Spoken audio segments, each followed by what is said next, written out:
It's a familiar sight. Ladies and gentlemen, I am back in the IWC. Now, I've been out for over a year. There's no excuse. I mean, I'm really surprised that I still have over 300 subscribers in this channel. But I kind of miss reviewing wrestling shows, you know, because I love talking wrestling. I'm not doing this for no money or anything. I'm doing this because I love talking professional wrestling. So, and I have a very good childhood when it comes to professional wrestling. I've seen a lot of wrestling moments. You guys know how I am when it comes to that. But we're going to talk about Monday Night Raw last night from the Barclays Center in Brooklyn, New York. I thought the show, outside of what happened with Cody and Sami, which we will talk about, outside of the segment with Cody and Sami, I thought Raw was a complete waste of time. Like, nothing happened. Like, I think creative is just waiting to get to Saturday night. And I'm not going to lie to you. Back then, when I would record, you know, wrestling shows and stuff, I would not be excited for these kind of shows. But for this particular show on Saturday night in Montreal, boy, I am really excited for this show Saturday night. Now, first things first, before I get to review, I want to thank JD from NY206 because while I was not recording, you know, wrestling shows and stuff, I would watch his podcast. I would watch his Raw post shows, AEW post shows, SmackDown post shows. I would watch all of JD, and he's the only person I watched in the IWC. He's the only person that I watch, you know. I've gained a lot of respect for him.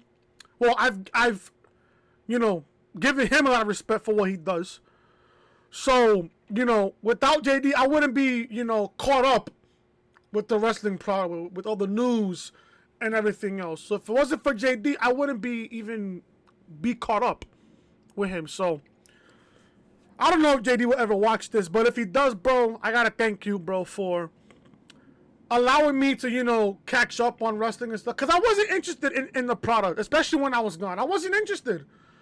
Like, yeah, creative was just garbage. The product was just terrible outside of Roman Reigns. But now I'm caught up to everything. You know, Vince is no longer in charge and stuff. Everything that's going on with WrestleMania season. So I'm kind of excited now that I'm back.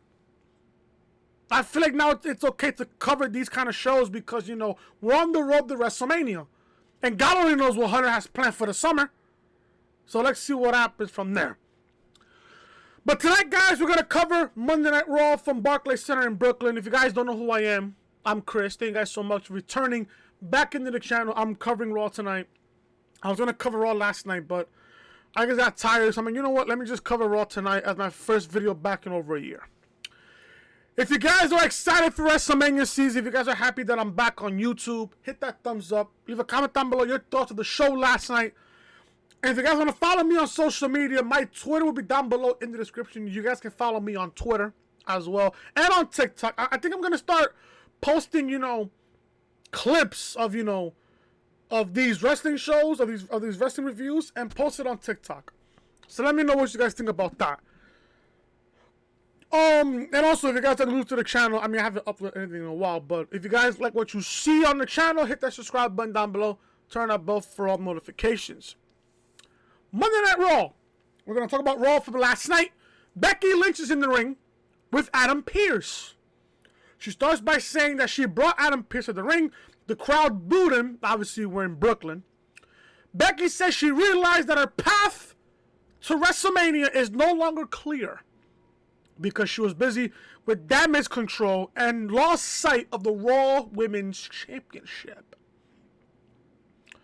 She asked Adam Pearce to allow her to fight her way into the Elimination Chamber match on Saturday night in Montreal. Bayley's theme comes out of the PA system. She comes out.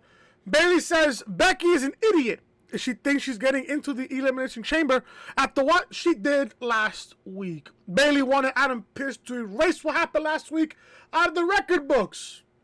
Sorry, Bayley, not gonna happen. And Bayley also asked Adam to put her in the Elimination Chamber. Now, to be honest, I'm happy about the fact that Bayley and Becky are not in the chamber. I'd rather give other women opportunity.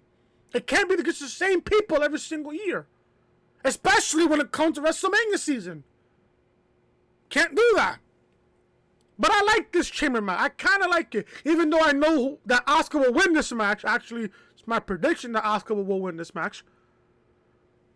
Who else deserves it out of those 6 women that's going to be in the chamber on Saturday night?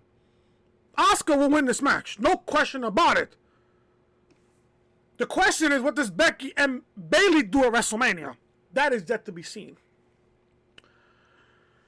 So, Bayley says that nobody wants to see Becky and Bianca again at WrestleMania. That, ladies and gentlemen, is a fucking shoot. And she's right. Nobody wants to see Bayley. No, nobody wants to see Bianca and Becky again at WrestleMania. Nobody wants to see that again. Yeah, was it a good match last year? Yeah, it was. I seen it. It was a good match, don't get me wrong. But we need new faces, new blood, fresh faces going for the Raw Women's Championship. That's just me. Becky says they stole the show last year, but Bayley was nowhere to be found because Bayley was recovering from a torn ACL. So now Becky is just making fun of Bayley's injury. Imagine that. That I didn't like at all out of Becky, but it is what it is. So they both bicker at each other. Bayley said that she successfully defended the Raw and SmackDown Women's Championships at WrestleMania. Becky said that she won both of them in one night, blah, blah, blah. So then Bianca comes out. She says she hears a lot of talk about the Raw Women's Championship, but no one thought to come to talk to her. Now, people were saying a lot on social media last night about Bianca's shorts. Listen, Montez Ford is one lucky man. That's all I'll say. That's all I'll say about that. So, she says she wants to face the best of the best. She says they should go through her to get a chance at the Elimination Chamber. So Pierce said, that's a great idea, Bianca. We'll do a triple threat match tonight with Becky, Bayley, and Bianca. If Bianca wins, neither Becky or Bayley gets in the chamber. But if Becky or Bayley wins, one of them gets added into the chamber. So either Becky wins, she gets added. If Bayley wins, she gets added. But if Bianca wins, none of them get added. So I'm here thinking to myself, okay, let's see this old head brain. My creative juices were flowing. And I'm sitting here thinking to myself, there's only one outcome in this match. Bianca can't lose going into WrestleMania. She can't lose. I'm saying that just straight up. She's the Raw Women's Champion. She shouldn't be losing going into WrestleMania. So by default, there, ladies and gentlemen, Bianca should win this match. One outcome and one outcome only. Bianca wins this triple threat match, which they put in the main event of the show. The opening segment was It was alright for what it was, but it is what it is. Byron Saxton interviews Judgment Day, who, by the way, I'm fucking loving Judgment Day, by the way, with Dominic Mysterio, Finn Balor, Damian Priest, and the 2023 Women's Royal Rumble winner in Rhea Ripley. Damian asks whether those 5 other men are prepared to be in the chamber with him. Dominic says he knows Damian's going to win the chamber. No, he won't. Listen, Damian is great. Don't get me wrong. He's great in the ring. But I don't think he wins on Saturday night. I don't think so. Finn says that tonight they face the Street Profits tonight, who are going to get smoked up. We get a tag team match between the Street Profits and Judgment Day. This match only lasted, a couple of minutes? 3-4 minutes. Judgment Day wins. Let's see. Priest sent outside and Ford dives into him. Dawkins brings Dominic into the ring and throws him across. Bálor hits the sling blade and follows it up with a drop kick. Then he hits the coup de grace for the 1, 2, 3. The match is short. The match is just short. Judgment Day wins. After the match, Judgment Day attacks Ford. Edge and Beth Phoenix come out to a huge pop in Barclays Center. To brawl with the Judgment Day, Beth Phoenix attacks Dominic. Rhea Ripley comes out, shows up, and hits the riptide on Beth Phoenix. Dominic told us earlier in the show that Rhea Ripley was not in the arena tonight. I guess Edge enters the ring to check on his wife after that. Tag team match wasn't that bad. If you could have given me another 5 or 10 minutes, this match would have been really, really good. Especially with how Finn Balor and Damian Priest has been against the Street Profits. Yeah, sure. Give me another 5-10 minutes. This match was banged.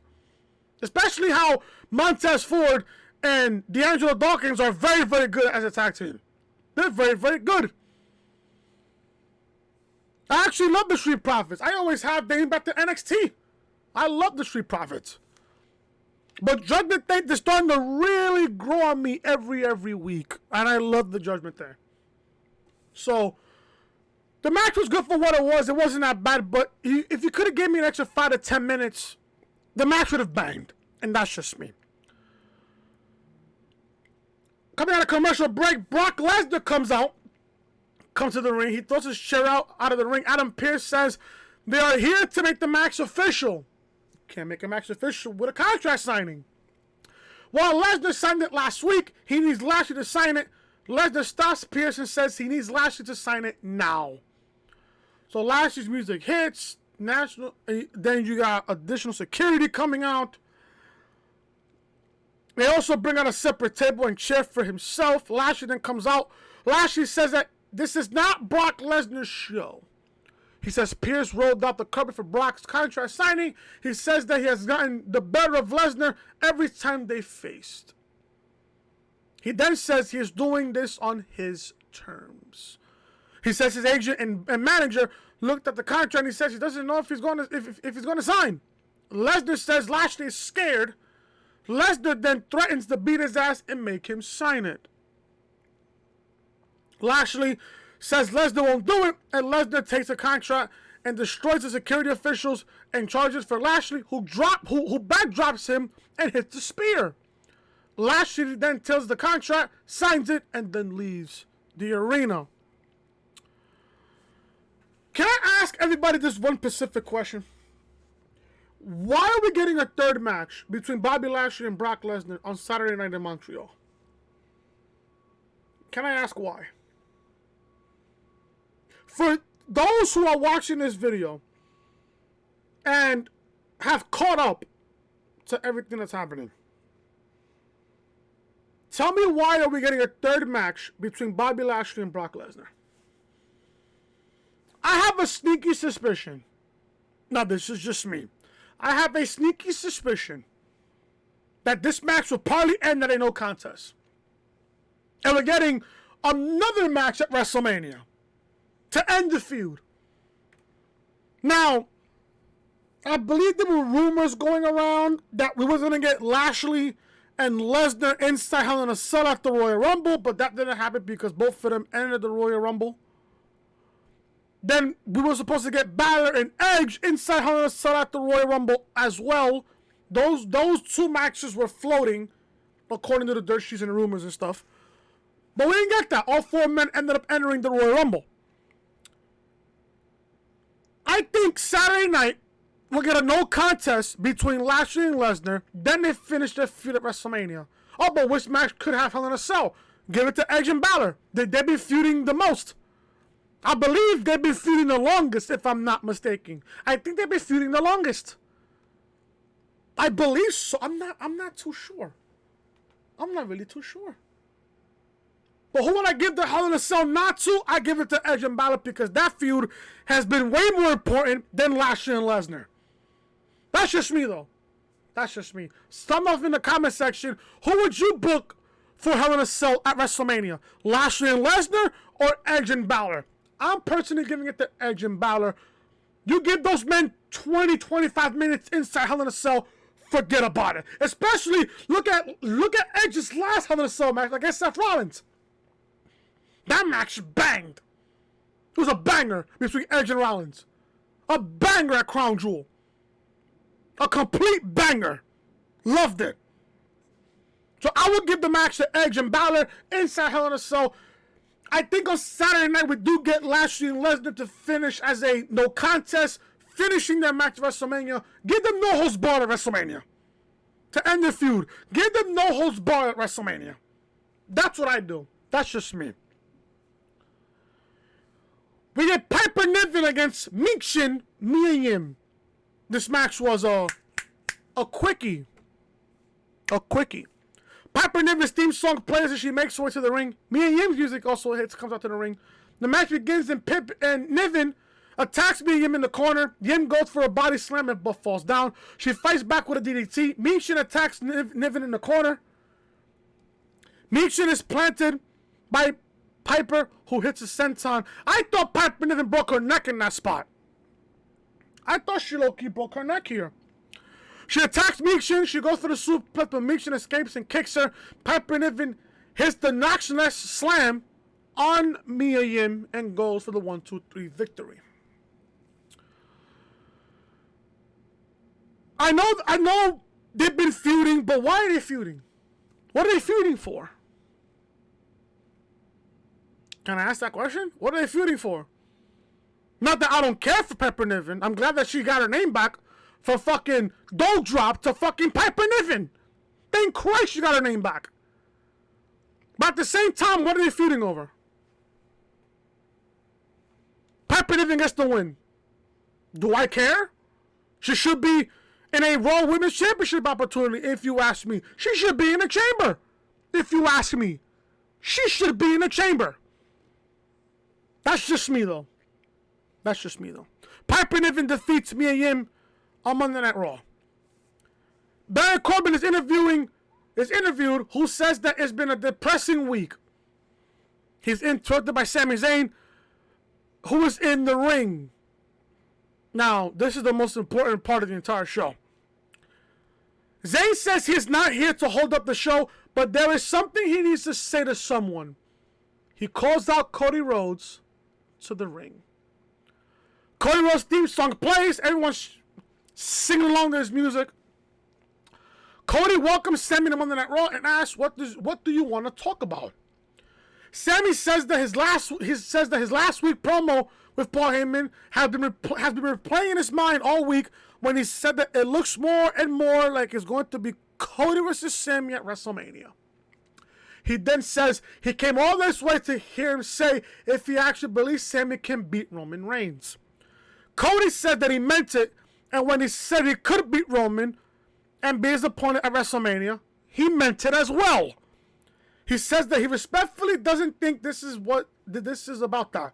He says what matters is what Sami believes and asks if he believes he can beat Roman Reigns. Sami says he doesn't know.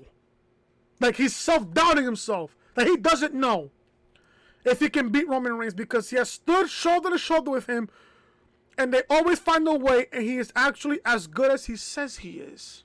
Roman's in God mode. He says he has seen guys bigger than him and failed to beat Roman. He says that he is capable of beating Roman Reigns and becoming the undisputed WWE Universal Champion. He says he has to believe, but he doesn't know if he'll walk out of the Chamber pay-per-view as undisputed Universal Champion. Cody says the fans know and his hometown knows. He says he hasn't watched Roman from the sidelines, but there is issues in the bloodline because of Sami. He says that the idea of Roman could be dethroned is because of Sami. Cody said that Roman is the man and Sami should crack him open on Saturday night in Montreal. He says he intends to finish the story at WrestleMania and Sami needs to finish his. Cody said that he then says he doesn't want to see him on Raw because he would rather see him at WrestleMania. And that, from right there, was the end of the segment. This was the best segment of the entire fucking show. Now, many people are out there saying, oh, we should be getting Sami, Cody, and Roman at WrestleMania in a triple threat. No. People are also saying, fuck Cody, we should be getting Sami and Roman at WrestleMania. No. And I'll tell you why. They're booking this match at Montreal. It's already been set in stone, confirmed. We're getting Sami and Roman in Montreal this Saturday night, which I am fucking excited for. But I will tell you this.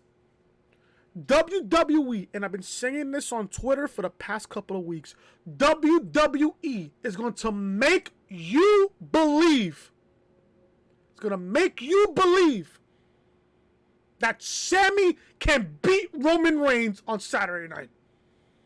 Especially when Sami comes out with Worlds Apart, his old theme song in NXT. If he comes up to that theme song, he will get the biggest pop of the entire year. That's one. Two, Jey Uso needs to be there. Kevin Owens needs to be there. I don't know if Jimmy will because he does have a DUI. I don't know if Jimmy will be there, but Jey should be there. And so does Kevin Owens. Like I said, WWE is going to sit there on Saturday night and make you and I believe that Sami is the guy to beat Roman.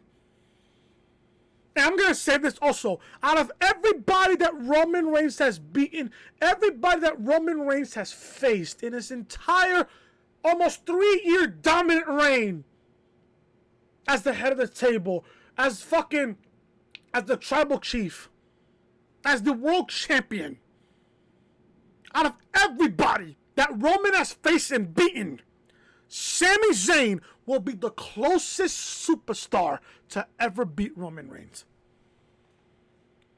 Like Cody said on Raw last night, the Bloodline's fucking shield, it's cracked because of Sami Zayn. You're getting this match, Sami, because of you. Now again, we don't know if Cody's beating Roman at WrestleMania. We don't know that. Would I make that assumption? Yeah, I think Cody could beat Roman at WrestleMania. I think he does. Because outside of Cody, who does Reigns have to face left? No one. Cody's the only guy that Roman hasn't beaten.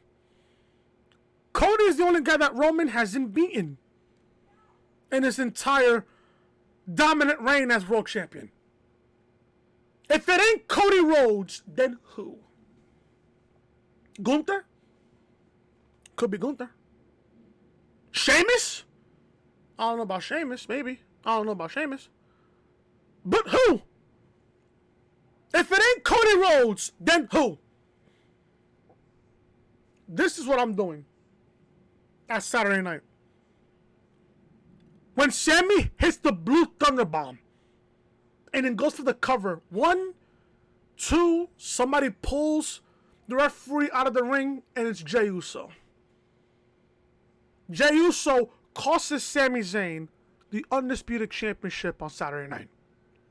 Then all that heat that Roman Reigns has currently at the What Happened at the Royal Rumble, everything, all that heat that Reigns has will go into Jey and Jimmy Uso.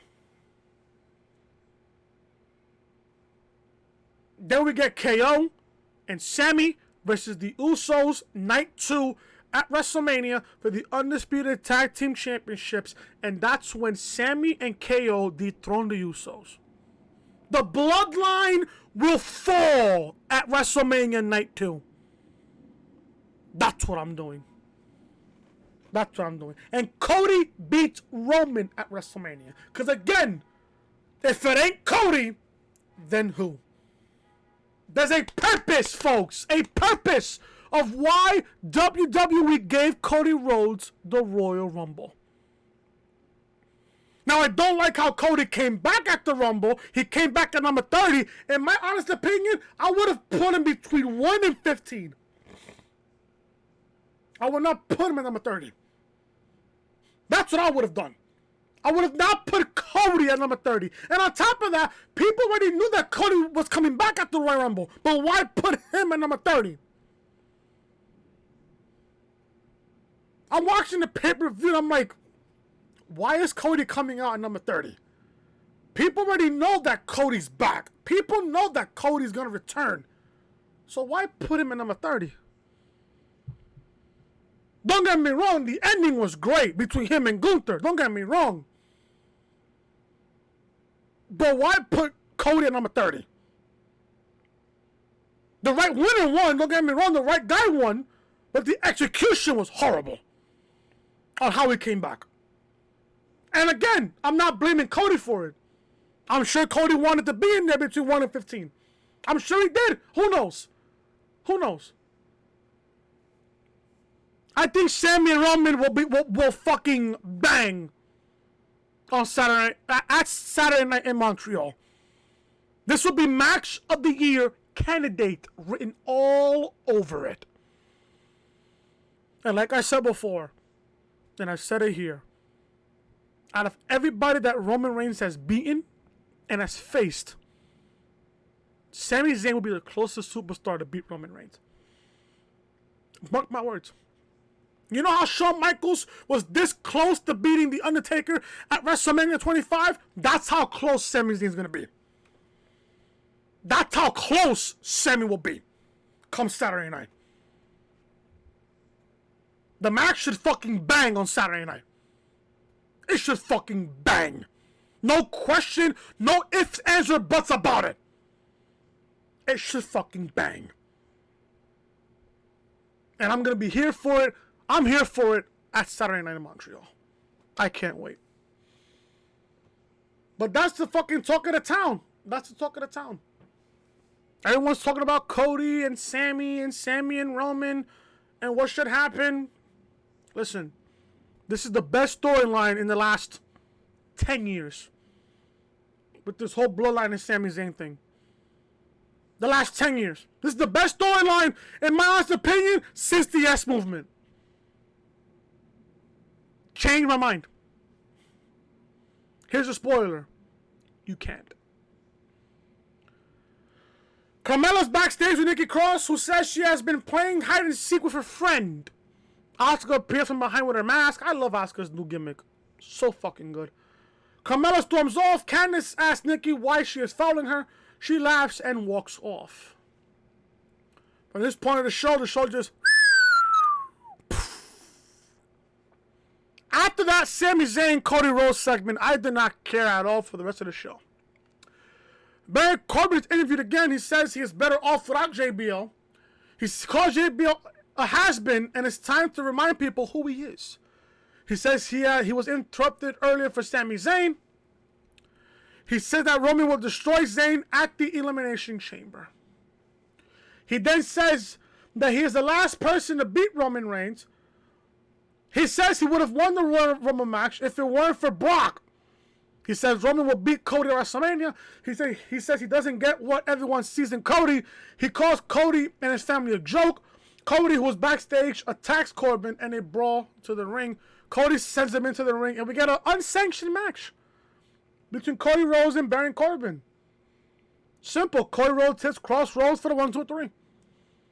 They go to the outside. They fight in the outside for a while. Corbin drags Cody onto the announcer's desk. Cody sends Corbin into the steps. He hits an uppercut, and then after the Cody cutter, he then hits Cross Rhodes for the win. Simple. Cody wins. Don't care. Cody should not be losing any matches going into WrestleMania. And did anybody just notice? Cody's not scheduled to compete at the Chamber pay-per-view on Saturday night. Good. Not everybody needs to be featured at that show.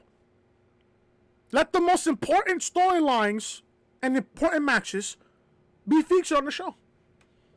I think the Chamber pay-per-view has, 5 matches? 5 matches?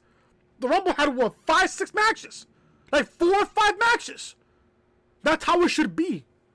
And I love that. No fucking 9, 10, 11, 12 matches. A nice solid 4, 5, or 6 matches tops. That's just me.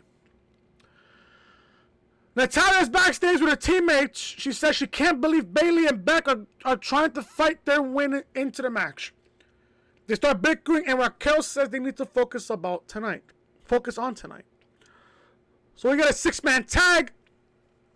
Asuka, Carmella, Nikki Cross against Natalya, Liv Morgan, and Raquel Rodriguez. We got a 6-woman tag. Asuka, Carmella, and Nikki Cross win because they're representing Monday Night Raw. Carmella goes to work on Natalya. Natalya powers out with a body slam. They both tag out, and Liv attacks Nikki Cross. Liv attacks Nikki into the corner, hits a drop kick. Asuka tags in and attacks Liv. Cover 1-2. Natalya makes a save. Asuka with a kick to Raquel's head. She then kicks Nikki, and Carmella then hits a German suplex. Asuka locks in a submission hold on Liv Morgan, who taps out. Asuka, Carmella, and Nikki Cross win the 6-woman tag.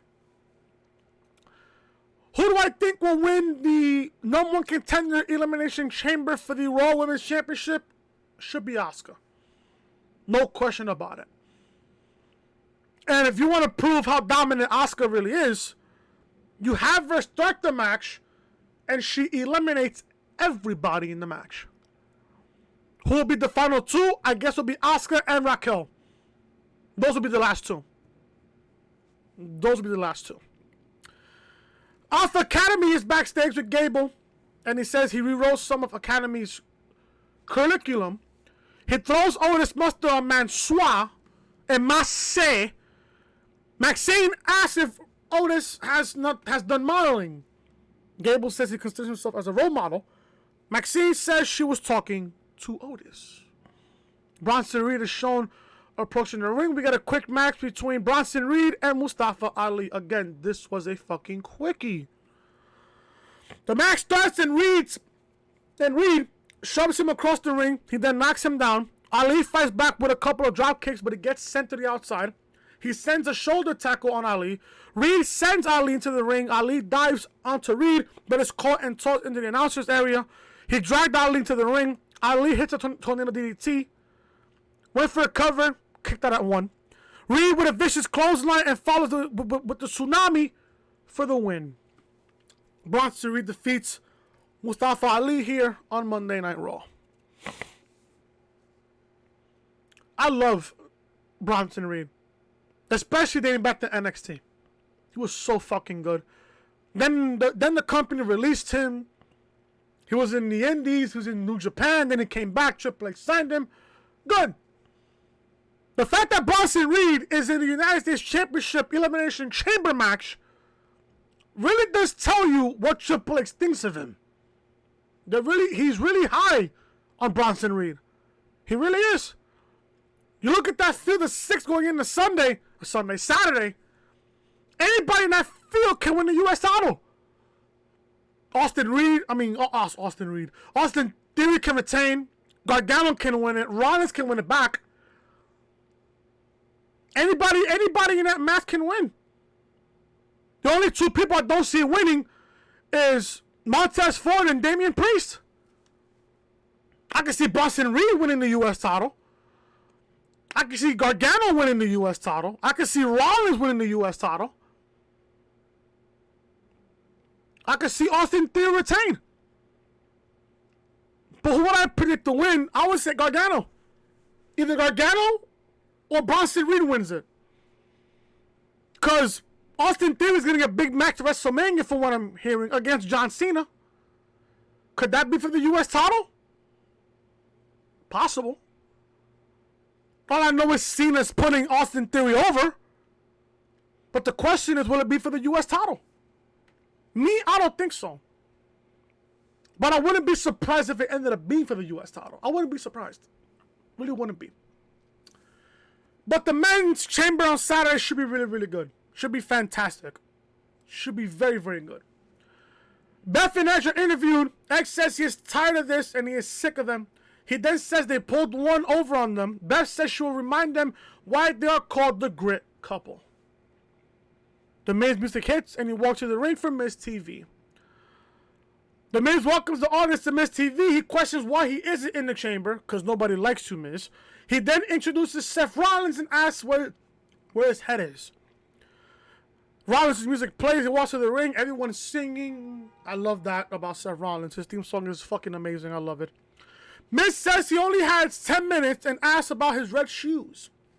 Seth says it's called style, Miz. You wouldn't know about that. Ha ha! Miz says his focus has been split between Logan and the U.S. title. Seth says the WWE Universe doesn't want to talk about Logan Paul. They came out here to sing. The crowd keeps singing the theme song, which I love. Miz insults the crowd and says that he doesn't care what the crowd wants, like a typical heel would say. He says Logan called Seth a clown, and now he has the boots to match it. Rollins had those big red boots that was trending on social media. Seth says if you don't have anything nice to say, don't say that at all. Miz says Seth's mom must be disappointed because Logan eliminated him. Miz asks why he won't talk about him here when he spoke about him all week. Seth says he doesn't want to talk about him because of WrestleMania. He says that all he dreams about is headlining WrestleMania, and it matters to him because he loves this. He then said that Logan Paul doesn't love this because he is selfish. He says he doesn't deserve to have his name said in this ring. Seth says Logan needs to have his teeth kicked in. Miz says Seth is jealous. Seth calls Miz stupid. Miz says he's not stupid. Seth asks the crowd if Miz is stupid, and they chant yes. Miz says he headlined WrestleMania, which Seth hasn't done. I mean, if you really think about it, Seth Rollins did cash in Money in the Bank to make it a triple threat, so he was part of the main event, so therefore he did headline WrestleMania. And on top of that, Rollins had done something that the Miz will never do, and that's win the Royal Rumble. As Miz rants, Rollins attacks him. Theory interrupts and drags Rollins outside. Rollins takes him out. Miz then attacks Rollins, goes for the skull crusher finale, but he escapes and super kicks him. Rollins then hits the stomp, but Theory appears from behind and hits the A-Town down. Good segment here. Not gonna lie to you, second best segment of the entire show. Not bad. I know we're going towards Rollins and Logan Paul at WrestleMania. Should bang. Should be pretty good. Logan Paul is great in the ring. I mean, he's good. Especially with that match against Reigns. Back at, what was it? Crown Jewel? Yeah, Crown Jewel. Back in November. October, I should say. Yeah.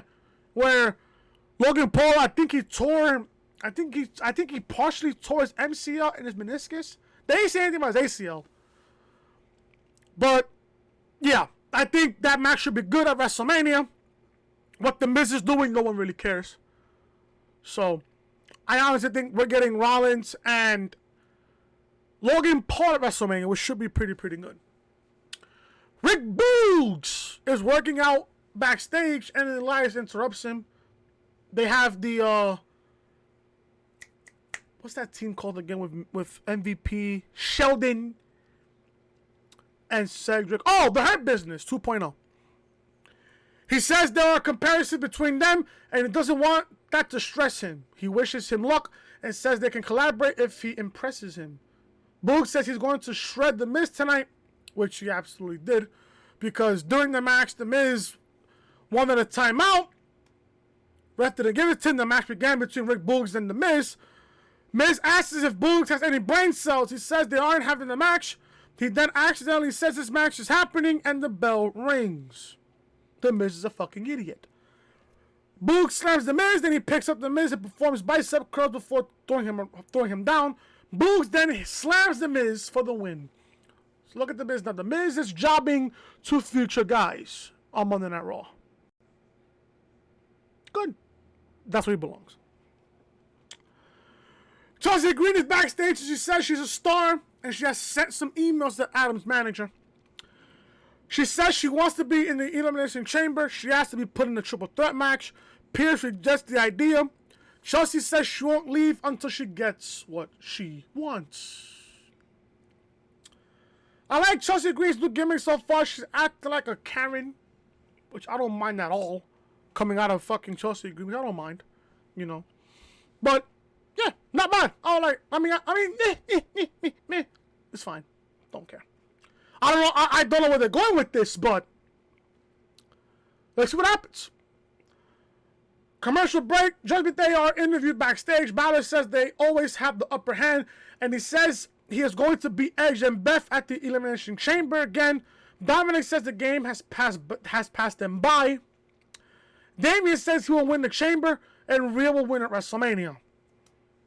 Damian will not win the Chamber, but Rhea will win at WrestleMania. I think Rhea beats Charlotte at WrestleMania. She has to. Again, same thing with Cody. If it's not Rhea beating Charlotte, then who? Because I was thinking when Rhea won the fucking Rumble, we was going to get Bianca and Rhea at WrestleMania.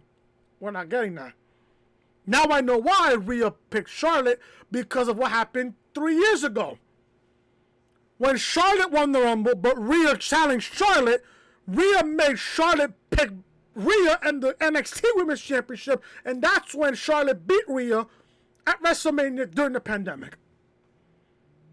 Now, 3 years later, Rhea won the Rumble. She picked Charlotte. She wants revenge. Good. Good. And if I'm creative, 100%, Rhea is beating Charlotte at WrestleMania. Because if not, if Charlotte beats Rhea at WrestleMania, everything that you built up Rhea for the last 3 years have gone to waste, including her time in Judgment Day. Would be a complete fucking waste. Rhea needs to beat Charlotte at WrestleMania. I put the house, the dog, the cat, my bank account that Rhea is beating Charlotte at WrestleMania. This has to happen. This has to happen. Rhea says Charlotte is a level below her when she takes the title from her. She says she and Finn will beat Edge and Beth at the Elimination Chamber. I think Beth and Edge win. I think so. Didn't Edge and Beth beat Judgment Day back at Extreme Rules in October? I think so. I have no idea. I didn't watch that show, so I kind of forgot about it. Bianca makes her way to the ring. Main event time. Bianca versus Becky versus Bayley. Remember, if Becky or Bayley wins, they get added to the chamber. If Bianca wins, neither of those two women get added. Folks, there was only one outcome and one outcome only, and the outcome happened. Bianca won this triple threat match. Champions should not be losing on live television, especially on the road to WrestleMania. Again, I said this in the beginning of the review. You book this triple threat, there's one outcome and one outcome only. Bianca should be winning this match. And guess what happened? Bianca won this match. Good. Good! Lynch hits the diamond dust and hits the manhandle slam. Cover 1, so then Io drags her out. Send her to the post. Belair goes for the KOD, but Dakota Kai saves her. Io kicks Belair and Bayley, rolls her up, but can't get the win. The other women in the chamber match come out and attack Damage Control. Belair with the Belair with the spine buster. Cover 1, 2, kick out. Sky comes and climbs the top rope, but Belair catches her, throws her onto all the women on the outside. Bayley attacks Belair from behind. Lynch attacks both women. Lynch with the manhandle slam. Belair then hits KOD. Pins Bayley for the 1, 2, 3. Bianca Belair wins this triple threat. Bayley nor Becky gets added to the Elimination Chamber match on Saturday night in Montreal. Belair wins. They go over the matchup, and from there the show goes off the air. Like I said, one outcome and one outcome only. Bianca wins. She gets in the match. She wins. She's in the triple threat. She wins. Now Bayley nor Becky gets into the chamber. And to be honest, good. We need some new fucking women in this match going after the Raw Women's Championship. Sure, which I don't mind at all. But at the end of the day here, I'm just fucking happy. I'm just happy that Becky nor Bayley got out of the match. There should be new women going after the Raw Women's Championship. I expect Asuka to dominate the Chamber on Saturday night. I expect that to happen. I expect Bayley and Becky to get a WrestleMania match. But what are they doing at WrestleMania? I don't know. I have no idea. Raw wasn't that bad of a show tonight. I mean, it was alright for what it was. I think Crave is just wanting to get to Montreal. They want to just get to the Chamber on Saturday and blow their load. Because that'll be the last pay-per-view before WrestleMania. Actually, there's no other pay-per-view after the Chamber before WrestleMania. This is the last pay-per-view, folks, before WrestleMania. I expect the Chamber show to be really, really good. Should be one of the best pay-per-views in the entire year. And we're only in February, folks. Can you imagine what WrestleMania is going to be? Can you imagine how WrestleMania is going to be? The way that the card is shaping up right now, with the prediction that's happening, WrestleMania is looking like, for the 2 nights that they have, it's looking like to be a banger WrestleMania this year. And I can't wait for it. And I'll be here to cover it all right here on the channel. And that, folks, is the end of Monday Night Raw. Thank you guys so much for watching. If you guys enjoyed the video, hit that thumbs up. Leave a comment down below your thoughts of the show. And if you're new to the channel, hit that subscribe button down below. Guys, turn that bell for all notifications. I'll see you guys tomorrow for Dynamite on Wednesday night. Until then, I am Chris. Guys, follow me on Twitter. Twitter will be down below in the description. I will see you guys tomorrow for AEW Dynamite. So then, I am Chris. Have a blessed night. Talk to you guys later.